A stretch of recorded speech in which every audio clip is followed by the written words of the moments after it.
किती गेले पॅटर्न नाव बदलून, स्वच्छतेचे पॅटर्न आहेत आपल्या औरंगाबादच्या. किती आले किती गेले पॅटर्न नाव बदलून, कचऱ्याच्या मागे स्वच्छतेचे भाव बदलून. कुंड्या आणि घंटागाड्या, कुंड्या आणि घंटागाड्या सफाईचे डाव बदलून. कुंड्या आणि घंटागाड्या सफाईचे डाव बदलून. नव्या नव्या मोहिमा पुन्हा थोडा आव बदलून. आणि सगळ्यात शेवटी काय की 5-5 वर्षानंतर थोडासा स्वभाव बदलून. 5-5 वर्षानंतर थोडासा स्वभाव बदलून पुढारी करतात जनतेवरती घाव बदलून. पुढारी करतात जनतेवरती घाव बदलून. वा, म्हणजे हे आहेत संजय वरकड, ज्येष्ठ पत्रकार आहेत आणि वरकडी करत असतात.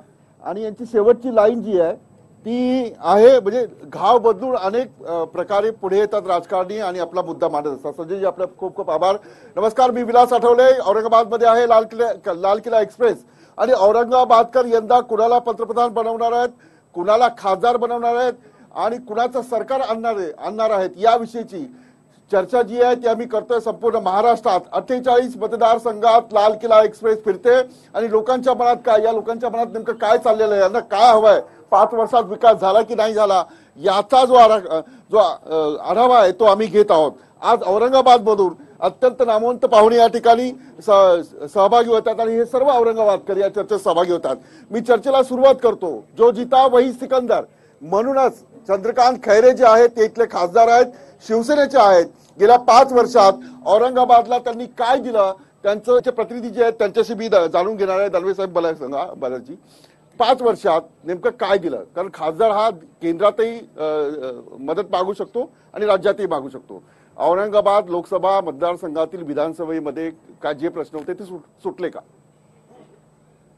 शिवसेनेचे नेते असलेले खासदार चंद्रकांत खैरे हे मागच्या 4 टर्मपासून लोकसभेत संभाजीनगर जिल्ह्याचं म्हणजे औरंगाबाद जिल्ह्याचं प्रतिनिधित्व करतात. खासदार म्हणून जे जे काम आवश्यक आहे, खासदारांच्या ज्या ज्या भूमिका आहे, लोकसभेत वेगवेगळ्या विषयावर आवाज उठवणे, राष्ट्रीय प्रश्न असतील, राज्याचे प्रश्न असतील, या सगळ्या विषयात सातत्यानं खासदार म्हणून चंद्रकांतजी खैरे साहेबांनी आवाज उठवलेला आहे. काय 3 महत्वाचे प्रश्न तुम्ही या शहराच्या जिल्ह्याच्या विकासासाठी जे जे विषय आहेत त्यासाठी त्यांनी आवाज उठवलेला आहे. नव्हे ते विषय पूर्ण करून घेण्यासाठी आटोकाट प्रयत्न केलेले आहेत. आता एक वरकडी झाली, कचऱ्याचा प्रश्न असेल, भूमिगत जलवाहिनी गटारचा विषय असेल, हा प्रोजेक्ट केंद्राच्या माध्यमातून आला होता ना, तो जवळपास पूर्णत्वास आलेला आहे. कचऱ्याचा प्रश्न सुटलाय, म्हणजे कचऱ्याचा प्रश्न 2 नंबर काय, दुसरा प्रश्न काय हातात? समांतर जलवाहिनीचा जो प्रश्न आहे हा न्यायालयाच्या कक्षेत अडकलेला आहे. ही सुद्धा योजना केंद्राच्या मार्फत खासदार चंद्रकांत खैरे साहेब यांनी पुढाकार घेऊन या शहरासाठी आणलेली होती. म्हणून अनेक बाकीच्या ग्रामीण भागात सुद्धा वेगवेगळ्या नगरपालिका असतील, जिल्हा परिषद असेल, यांना सुद्धा वैयक्तिक लाभासाठी वेगवेगळ्या योजना खैरे साहेबांनी आणण्याचा पूर्ण प्रयत्न केला. आणि खासदार म्हणून त्यांनी या जिल्ह्याचं प्रतिनिधित्व करताना राष्ट्रीय प्रश्नावर सुद्धा लोकसभेत सातत्यानं मोदींच्या विरोधात उपोषण करतात. 6वा दिवस आहे, ते सुटलेलं नाहीये. ममता बॅनर्जी आहेत ते सुद्धा धरणीला बसलेले आहेत. चला, मी औरंगाबाद लोकसभे मतदारसंघाकडे येतो. कचऱ्याचा प्रश्न मार्गी लागलाय असं तुमचं म्हणणं आहे? चला, मी तुम्हाला प्रश्न विचारतो. कचऱ्याचा प्रश्न मार्गी लागलाय असं कुणाला वाटतं तरी हात वरती करा. लागलाय, हात खाली. फक्त धूर निघू लागलाय. चला मला सांगा, अगदी थोडक्यात सांगा. सर, पूर्ण औरंगाबाद जिल्ह्यामध्ये जिथे तिथे कचऱ्याचे ढेर आहे आणि धूर निघतोय. विरोधी पक्ष म्हणून तुमची जबाबदारी आहे. यांनी जे सांगितलं किती सत्य आहे सांगा त्यामध्ये? नाही, आता तुमच्या समोर सर्व औरंगाबादकरी जनता, सर्व शहराचे प्रतिष्ठित नागरिक या ठिकाणी आहेत. सर्वांनी त्याचं उत्तर दिला तुम्हाला. यांची पक्षाची भूमिका त्यांना मांडायची आहे, त्यांनी ती मांडली. परंतु कचऱ्याचा प्रश्न मिटलेला नाही, पिण्याच्या पाण्याचा प्रश्न मिटलेला नाही.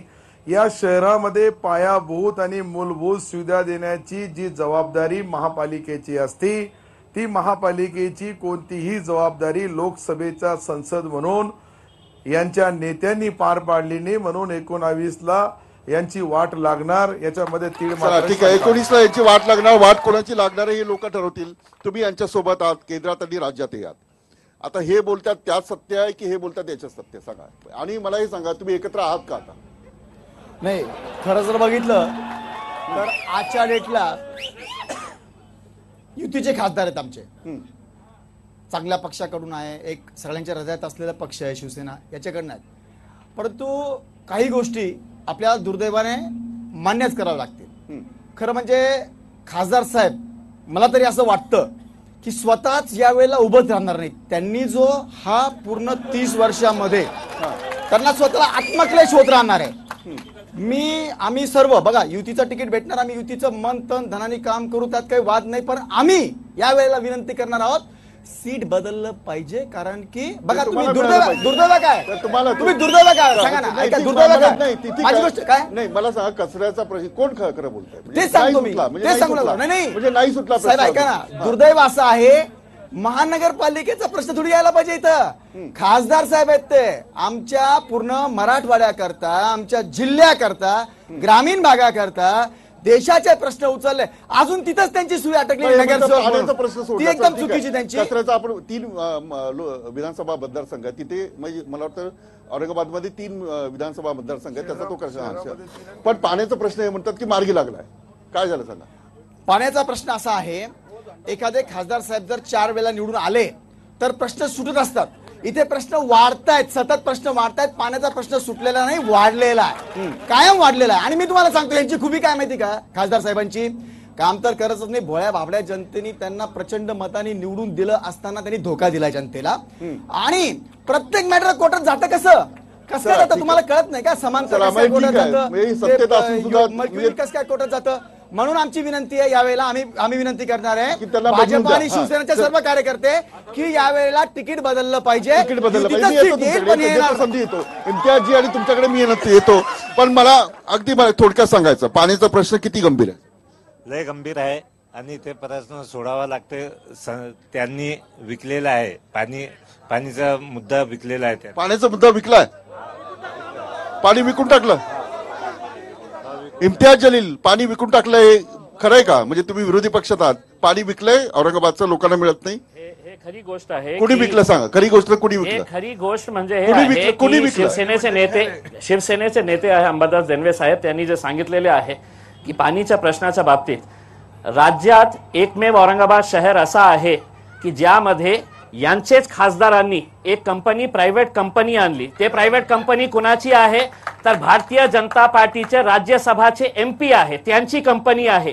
आणि एकमेव औरंगाबाद शहर असा आहे की ज्यामध्ये सगळं औरंगाबाद शहराचा पाणी त्या प्रायव्हेट कॉन्ट्रॅक्टरला देण्यात आलेला आहे. त्याचा कारण फक्त एकच आहे की हे खासदार आणि महानगरपालिकामध्ये जितके लोक बसलेले आहेत, ते भाजपचे असू द्या किंवा शिवसेनेचे, त्यांनी औरंगाबादमध्ये एक संस्कृती आणलेली आहे. कचरामध्ये मला काही मिळू शकतं का? पाणीमध्ये काही मिळू शकतं का? नाल्यामध्ये काही मिळू शकतं? मला सांगा, म्हणजे इम्तियाजी शिवसेनेचे खासदार आहेत आणि त्यांनी भाजपच्या माणसाला पाणी विकलं, असं आहे का अंबादासजी? म्हणजे लोकांच्या तोंडातलं पाणी तुम्ही दुसऱ्याला विकताय. मी नाही म्हणत, हे सगळे म्हणतात. बोला. एकतर हे प्रशांत बंब भारतीय जनता पार्टीचे आमदार आहे, हे लासूर गावचे. लासूर ह्या गावात 50,000 लोकसंख्या आहे. ह्या ग्रामपंचायतीला 30 दिवसाला पाणी येतं. ह्या हंडे भरून आणावं लागतं 5 किलोमीटरवर. आणि बरं का, 5 हंडे भरून आणावं लागतात, माता बहिणीला विचारा. आणि हे अब्दुल सत्तार साहेब आहे, यांच्या ताब्यात सिल्लोड नगरपालिका आहे, यांच्या इथे रोज पाणी येतं का विचारा? 8 दिवसाला पाणी येतं. त्यामुळे हे खोटं बोलतात दोघं, पण हे दोघं खोटं बोलतात. आणि दुसरी गोष्ट, कोणतंही आत्ताच्या घडीला पाणी महानगरपालिकेच्या मार्फतच वितरित केलं जातं. समांतर जलवाहिनी करून मागच्या वर्षभरापूर्वी महानगरपालिकेनं काम काढून घेतलेलं आहे. इम्तियाज जलील साहेबांचा पक्ष विरोधी पक्ष आहे, त्यांची भूमिका काय आहे, त्यांचे लोक काय बोलतात? चला ठीक आहे. अंबादासजी, मला जायकवाडीचं जे पाणी आहे त्याचं नियोजन झालंय का? जायकवाडीच्या पाणीचं नियोजन झालंय? जायकवाडीचं पाणी भरपूर आहे. नियोजनाचे सिस्टमसाठी कमिशन मिळणार नाही तोपर्यंत नियोजन होणार नाही. पाण्याची चला, क्लिअर झाली नाही. वाढती लोकसंख्या, पाण्याची कमतरता या शहराला नाही. नियोजनासाठी समांतर जलवाहिनी आलेली आहे, तिचं काम वाटे झाले, कोणाचे झाले, काय झाले जरा सांगितलं पाहिजे. उगाच खोटे आरोप करणं, कचऱ्याचा प्रश्न लोक बोलले. मला सांगा, ब्रेक घ्यायचा. ठीक आहे, नंतर मी तुमच्याकडे नंतर येतो. मी एक छोटा ब्रेक घेतो. खूप महत्वाचा प्रश्न चर्चेला आहे. जायकवाडीचं पाणी आणि औरंगाबादचं पाणी विकलंय, म्हणजे सेनेचे खासदार आणि भाजपच्या लोकांना विकलाय. काय सत्य आहे मी चर्चा सुरू ठेवणार आहे बोटे एका छोट्या ब्रेकनंतर पुन्हा एकदा स्वागत. स्थानिक प्रश्नावर आपण चर्चा केली, पण महाराष्ट्रात आज एक महत्वाची घडामोड घडलेली आहे, ती म्हणजे अण्णा हजारे यांचं उपोषण जे आहे ते सुरू आहे. राज ठाकरे त्यांना भेटायला गेले. राज ठाकरेंनी एक कमेंट केलेली आहे की नालायक लोकांसाठी अण्णा आपला जीव घालू नका, म्हणजे पणाला लावू नका. दुसरं, गिरीश महाजन यांनी म्हटलंय की अण्णा हजारे यांचं आश्वासन जे आहे ते आम्ही पूर्ण करतोय, 12 तारखेपर्यंत हे आश्वासन पूर्ण केलं जाईल. तरी सुद्धा अण्णांनी आपलं उपोषण मागे घेतलं नाहीये. त्यामुळे यावर मला लोकांचं मत काय हे घेतलं पाहिजे. मला हे सांगा, अण्णा हजारेंनी उपोषण जे सुरू केलं आहे ते योग्य आहे किती लोकांना वाटतं? हात वरती करा, हात खाली आता. किती लोकांना अयोग्य आहे असं वाटतं तुम्हाला? म्हणजे अयोग्य आहे असं तुम्हाला वाटतं? चला मी पुन्हा एकदा कमेंट्स घेतो. मला हे सांगा संजय, जे लोकसभा मतदारसंघ आहेत म्हणजे विधानसभा, तर त्यातले आणखी काय प्रश्न? ठीक आहे, हा स्थानिक कचऱ्याचा प्रश्न आला, पाण्याचा प्रश्न आला, पण शेतकऱ्यांचे प्रश्न, इतर काय प्रश्न आहे? रेल्वेचा असेल, आणखी काय महत्वाचा कुठला? ही लोकसभा कुठल्या मुद्द्यावर लढवली जाईल? आता या लोकसभेमध्ये जे 3 प्रामुख्याने मतदारसंघ आहेत ते शहरातले येतात आणि दुसरे बाहेरचे जे आहेत ते आमदार प्रशांत बोंबे यांचा एक मतदारसंघ आहे, त्याच्यामध्ये सत्तार साहेबांचा त्याच्यामध्ये येत नाही. इथं आमदार इम्तियाज जलील यांचा आहे. इथं प्रश्न भरपूर आहेत आणि मला फक्त सगळ्या पुढाऱ्यांना या निमित्ताने एक विधायक अशी विनंती करायची आहे की राजकारणाच्या पलीकडे आपण सगळेजण एकत्र येतो वेगवेगळ्या प्रश्नांवर. इथल्या उद्योजकांची, इथल्या तरुणांची, इथल्या सगळ्या नागरिकांची एक अपेक्षा आहे की आपण निवडणुकीपुरतं राजकारण जर केलं आणि निवडणुकीनंतर राजकारण जर दूर ठेवलं आणि कचऱ्याचा प्रश्न जे सत्तेवर आहे तसं त्यांचा आहे, तसं विरोधी पक्षामध्ये जे लोक होते आधी ते पण राज्य सरकारमध्ये होते आधी, यांनी सगळ्यांनी रोजगाराचा प्रश्न आहे. रोजगाराचा मोठा लोकांनाच विचारतो, किती लोकांना वाटतं गेल्या 5 वर्षात रोजगार निर्माण झाला? हात वरती करा. मग एकाने पण हात वरती नाही केला, एकाने पण हात वरती नाही केला. झाला की नाही झाला? मग हात वरती करा. नाही झाला ना, हात वरती. नाही झाला. अगदी थोडक्यात काय झालं, काय अवस्था आहे रोजगाराची? रोजगार जे चालू होते MIDC मध्ये ते या शिवसेना बीजेपीच्या लोकांनी तिथं दमदाट्या करून बंद पाडून टाकले आणि शिवसेना बीजेपीने दमदाट्या करून बंद पाडलं. पक्षाचं नाही असं कोण आहे? सामान्य नागरिक कोण आहे? नाही, शेतकरी पक्का. हे कुठल्या पक्षाचे आहेत? काँग्रेस, बीजेपी, शिवसेनेचे आहेत? खोटं नाही बोलायचं. तुम्ही कुठल्या पक्षाचे आहेत? मला सांगा, रोजगार याची काय अवस्था आहे? माझे 5 मुद्दे. मला जर मी 60 किलोमीटरहून इथं आलेलो आहे, ग्रामीण भागातून आहे, मला राजकारणावर नाही बोलायचंय, पण जो माणूस जर खरं काम करत असेल त्या विषयावर बोलायचंय. माझे 5 मुद्दे जर तुम्ही पूर्ण मांडू देत असेल तर मला बोलायचंय. पहिली गोष्ट बोला. मोदी साहेब असेल, राज्यामध्ये देवेंद्र फडणवीस साहेब असेल किंवा आमचे आमदार साहेब असेल प्रशांत भाऊ बम साहेब, तुम्हाला सांगतो हे महापापी असे समजत आहे ही जनता. त्याचं कारण असं आहे, ते लाईट जे आहे ना, लाईटचा लोड सेटिंग त्यानं बंद केला. कारण की ग्रामीण भागामध्ये सकाळी 4 वाजता लाईट जायची आणि माता मुलं उठायचे आणि अभ्यास करायला लागायचे, तर लाईट जायची त्या काळात.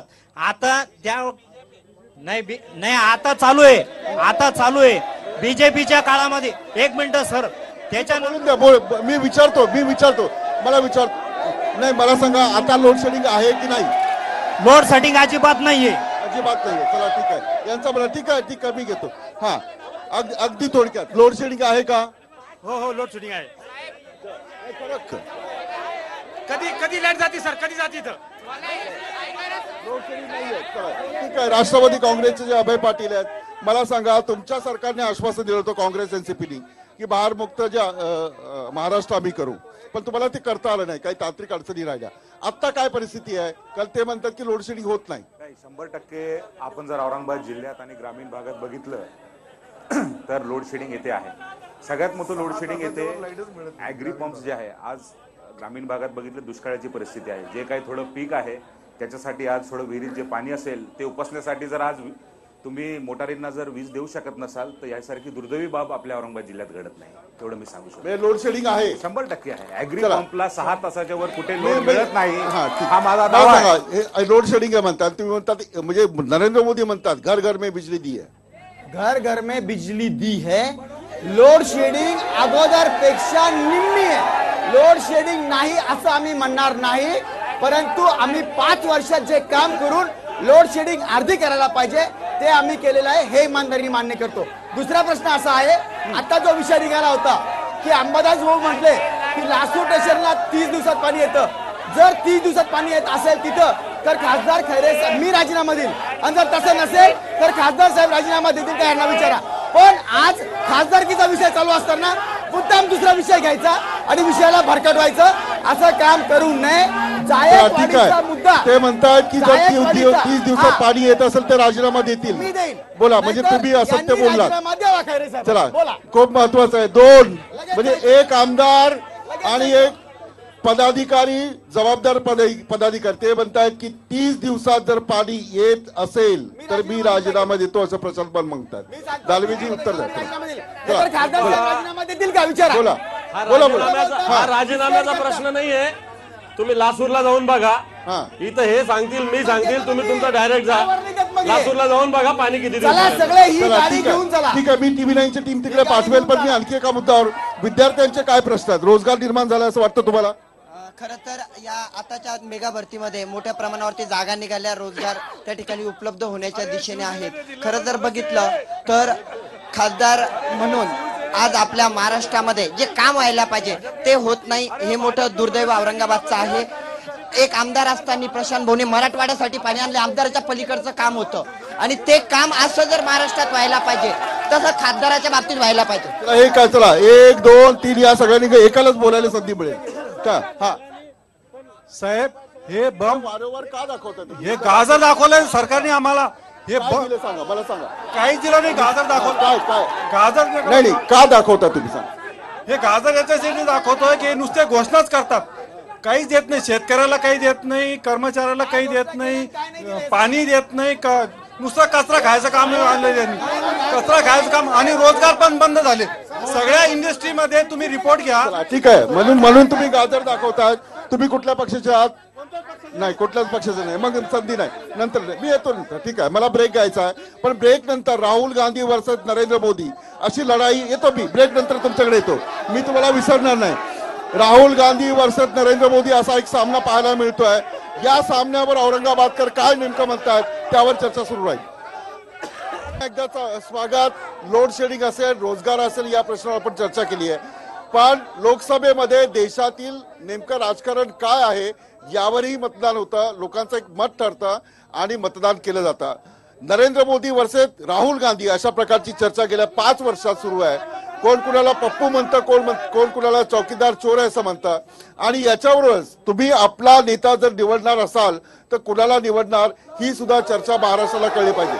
मी प्रश्न विचारतो. मी नरेंद्र मोदी पुन्हा पंतप्रधान व्हावेत असं किती लोकांना वाटतं? हात वरती करा.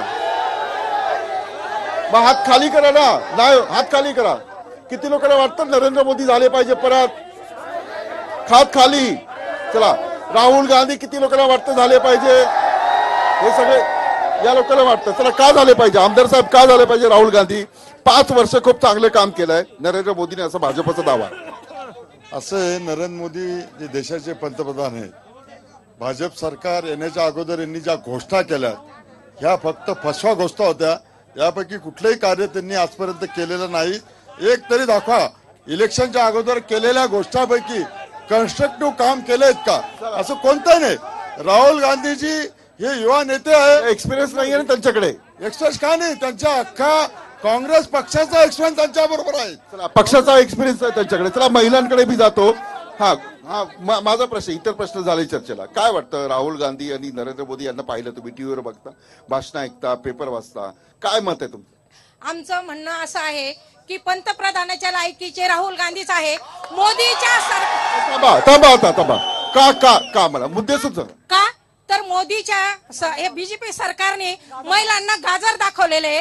मुली आत्महत्या करतात, हे महिला सुरक्षित नाहीये. महागाईला महिलांना तोंड द्यावं लागत आहे. सिलेंडरचे भाव वाढले. तो राम कदम म्हणतो की मुलाला की तुला मुलगी आवडली तर आम्हाला सांगा, आम्ही उचलून आणू. यांच्या बापाची खाण आहे का? ठीक आहे. कुठल्या पक्षाचे तुम्ही? कुठला पक्ष आहे? पक्का. मग आता हे म्हणजे हे करायचं जरा बात सांगणार. बरोबर, नरेंद्र मोदी व्हायला पाहिजे की राहुल गांधी व्हायला पाहिजे? राहुल गांधी पंतप्रधान व्हायला पाहिजे. याचं कारण असं आहे की देशामध्ये एक युवा नेतृत्व उदयाला आलेलं आहे आणि राहुल गांधीमध्ये ते स्टेटस आहे. राहुल गांधीमध्ये क्वालिटी आहे, वेल क्वालिफाईड राहुल गांधी आहे. जे 5 वर्षामध्ये नरेंद्र मोदींनी जी आश्वासन दिलेली होती ती आश्वासन नरेंद्र मोदींनी पाळलेली नाही आणि काँग्रेस पक्षामध्ये क्वालिफाय आहेत आणि आश्वासनं पाहिजे. कुठला पक्ष आहे? पक्षाचा पक्का हा कोण झाला सर? देश हा जातीय अराजकतेमध्ये फार मोठ्या प्रमाणात अटकलेला आहे. परवाच्या दिवशीच आपण जर बघितलं की अमेरिकेला संसदेत सादर करावं लागलं की लोकसभेच्या पूर्वी आपल्याकडे जाती दंगली वाढतील. या मुद्द्यावरच मला सांगायचं असे की या ठिकाणी इतकं कॅपिटल क्राईम इतकं वाढलंय देशामध्ये की कधी काळी आमच्या औरंगाबाद आणि लातूर मधून जातीय अराजक आणि क्राईम कॅपिटल. आणि दुसऱ्याला संधी कुठला पक्ष आहे? पक्का कुठला? बीजेपी आहे. बस खाली हा कुठला पक्ष आहे? पक्का खाली बस खाली बस. हा कोण झालं पाहिजे सर? मला हे जे काँग्रेस राष्ट्रवादीचं जे बोलताना यांनी पहिले 60 वर्षाचा पूर्ण जनतेला हिशोब द्यावा, मग 4 वर्षाचा 8 वर्षाचा हिशोब द्यावा. ठीक आहे ठीक आहे. तुमचं काय नाव आहे तुमचं? माझं नाव साहेबराव बनकर आहे सर. कुठल्या पक्षाचं आहे? काँग्रेस पक्षाचा आहे. काँग्रेस पक्षाचं आहे. चला एक संधी काँग्रेस पक्षाला एक भाजपला आहे. सर मोदी सरकारने निवडणूकच्या 2014ला वर्षाला 2 करोड रोजगार निर्मित करू म्हणे. आता 2 लाख तर सोडून द्या, 20 लाख लोकांना त्यांनी 20 लाख रोडवर टाकलं. हा काय शेतकरी आहे? चला या थोडं पुढे या, मागे वा तुम्ही. हा काय मी म्हणतो आता ही जी कर्जमाफीची फसवेगिरी केली, मी स्वतः शेतकरी आहे. माझे बँकेत 3 खाते, माझे बायकोचं, माझ्या आईचं आणि माझं. मला 1 रुपयाही माफ झालेला नाही. आणि फक्त मोदीला फक्त लोकांना घंटे दाखवला, घंटे, बाकी दुसरं काही झालं. आपण शेतकरी कर्जमाफी झाली का यावर चर्चा करूया. आता भाजपचं सरकार आहे. मला प्रशांतजी, कर्जमाफी नीट झाली नाही असं त्यांचं म्हणणं. सामान्य शेतकरी कुठला पक्षाचा नाहीये, काय स्टेटस?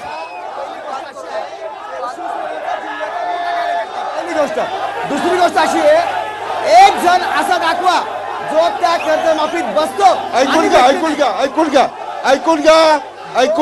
घ्या. हा बोला बोल. हा जो कर्जमाफीमध्ये बसतो आणि त्याला कर्जमाफी भेटली नाही असं मला दाखवा, मी मान्य करेल. दुसरी गोष्ट अशी आहे महत्वाची, 50 वर्ष बोलून तर स्वामीनाथन आयोग हा प्रत्यक्ष लागू केला. अकाउंट मध्ये पैसे दिले गेलेले आहेत ऑलरेडी. मला दाखवा ना तुम्ही एक तरी की काय बोलतात. तुम्हाला ऐकायला नकोय का? ऐकल्याशिवाय तुम्हाला कळेल का? काही आवाज कमी ते काय बोलतात ऐकलं पाहिजे की नाही तुम्ही? महत्वाच्या मुद्द्यावर चर्चा होते. बोला अगदी मुद्दे. हा झालंय काय माहिती का? डेव्हलपमेंटची कास जी भारतीय जनता पार्टी आणि यांनी धरलेली आहे एनडीएनी, त्या बाबतीमध्ये यांना खरं ऐकलं जात नाही. माझी गोष्ट नीट ऐकून घ्या तुम्ही. आज 3 ते 4 मुद्द्यावरच आज जो भारत देश डेव्हलपमेंट करे, एफडीआय काय होतं आज चायनाला पण पुढे जाऊन एफडीआय नंबर 2 डेव्हलपमेंटच्या मुद्द्यावर काम केलं. हा डेव्हलपमेंट. आता मला आणखी एक महत्वाचा प्रश्न नाही. आवाज करू माझं कळणार नाही तुम्हाला. 6,000 रुपये वर्षाला मिळणार आहेत. नरेंद्र मोदींनी घोषणा केली आहे. नाही थांबा मी प्रश्न विचारतो. मला सांगा हा निर्णय योग्य आहे का? किती लोकांना वाटतं? हात वरती करा. किती लोकांना अयोग्य वाटतं? सगळ्यांना. चला ठीक आहे. आता एक राष्ट्रवादी काँग्रेसचा. ठीक आहे बोला. अरे शेतकऱ्याला 6,000 रुपये वर्षाला देणार आणि साधूला 5,000 रुपये.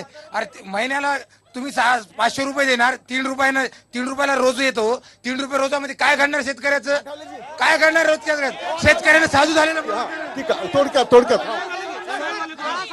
सर ते म्हणताय विकासाचं. कर्नाटक निवडणुकीमध्ये आणि गुजरातच्या निवडणुकीमध्ये गुजरात मॉडेलचा पूर्ण उघड पडलंय.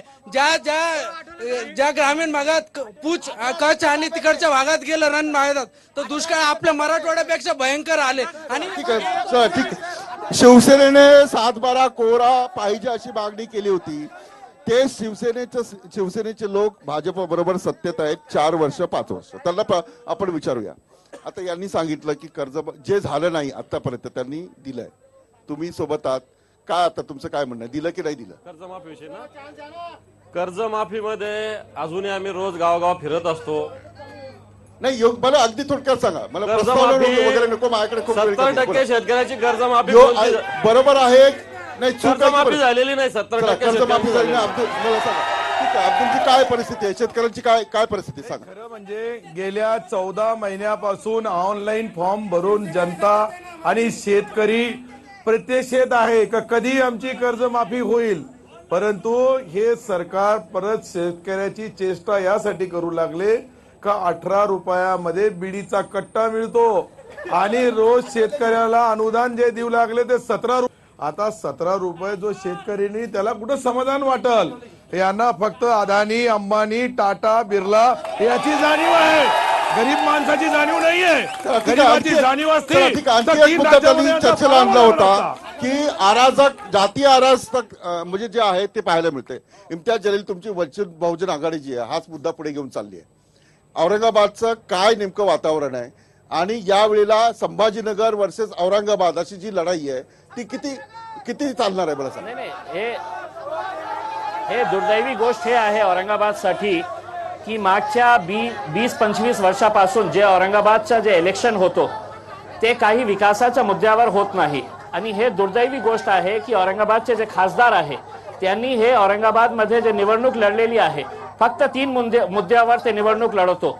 हिंदू, मुस्लिम, मंदिर, मस्जिद, औरंगाबाद, संभाजीनगर हेच मुद्दे असते, विकासाचा मुद्दा नसतात. विलास, मला एक प्रश्न, यांनी जे सांगितलं शिवसेनेच्या नेत्यांनी अंबादास दानवे साहेबांनी की नाही शेतकऱ्यांना कर्जमाफी झालेली नाही. मी विधानसभेमध्ये अनेकदा त्यांचे मोठे मोठे मंत्री हे म्हटलेले आहे, त्यांच्या विरोधात जाऊन त्यांची चेष्टा करून की आम्ही आमचा राजीनामा खिशात घेऊन फिरतो.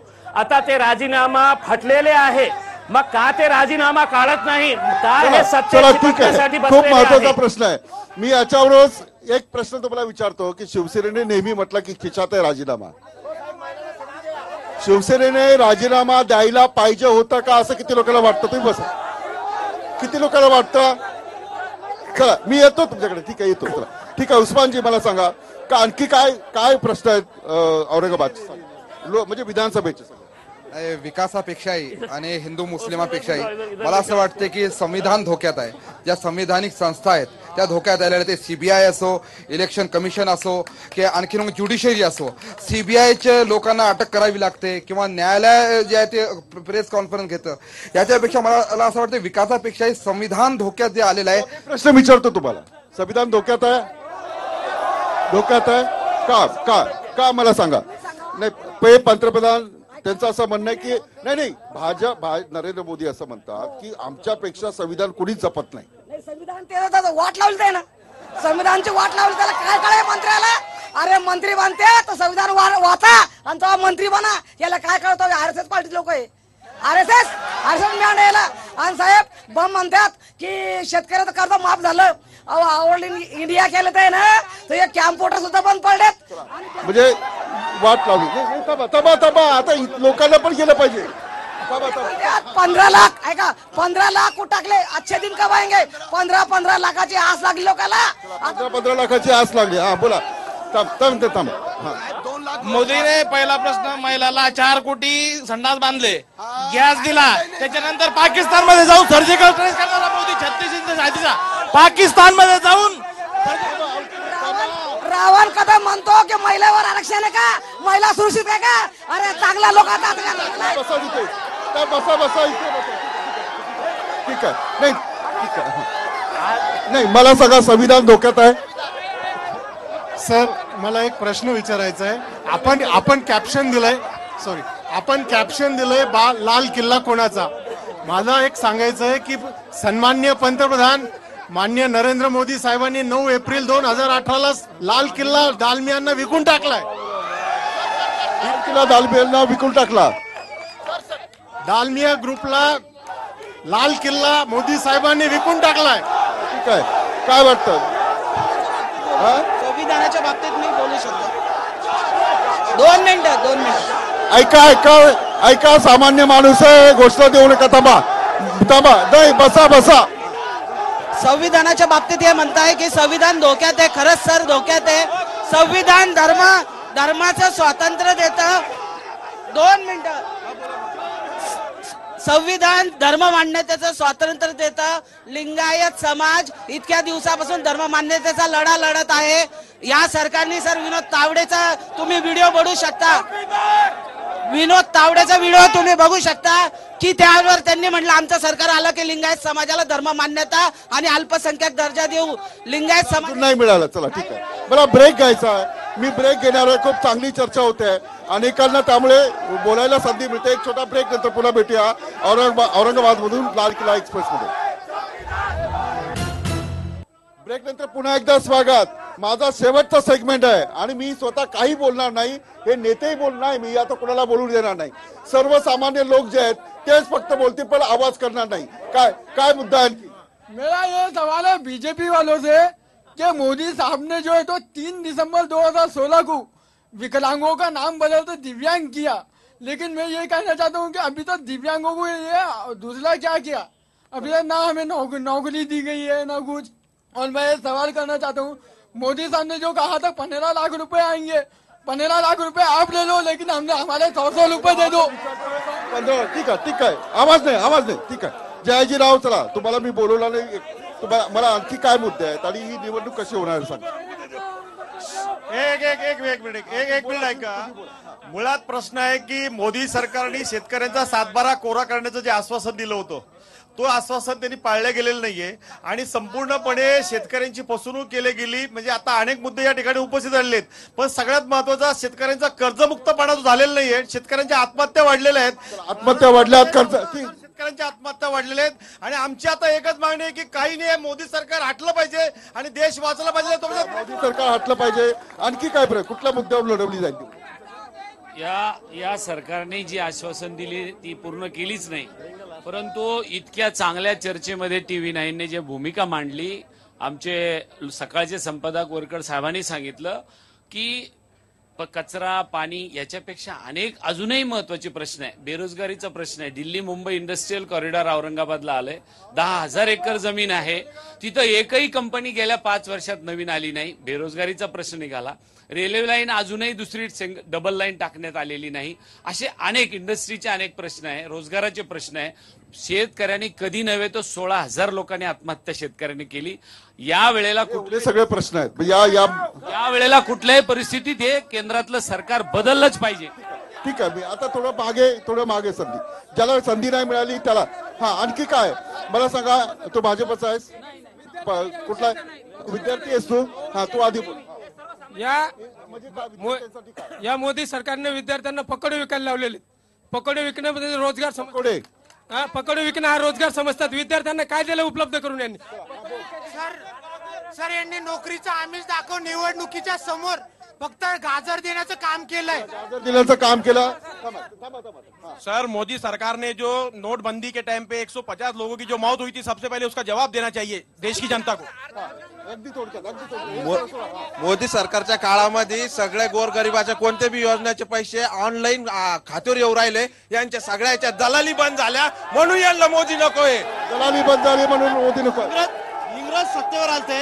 इंग्रज जेव्हा सत्तेवर आले हे चहा विकून आलते. इंग्रज आले हे चहा पत्ती विकायला आले आणि राज्यकर्ते बनले. पण ह्या चहा पत्तीचा चहा करून हे राज्यकर्ते बनले.